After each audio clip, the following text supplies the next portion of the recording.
তুই কই যাচ্ছিস এই জঙ্গলে একা একা? আরে বাঘ মামা, খুঁজছি কাঁঠাল গাছ। শুনেছি তাতে হরিণের মাংস ধরে থাকে। হরিণের মাংস কাঁঠাল গাছে ধরে? এইটা আবার কি?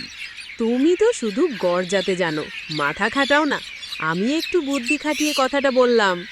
তোকে দেখলেই আমার মাথা গরম হয়ে যায়। গতবার যে খাওয়ার কথা বলেছিলি তা কই? বলেছি তো, খাওয়ার ঠিক প্রস্তুতি নিচ্ছি। তুমি তো রাজা, রান্না তো রানী করবে।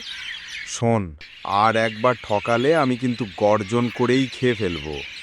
আরে আরে, না না না, এবার তোমার জন্য নিজ হাতে খাসির বিরিয়ানি বানাবো।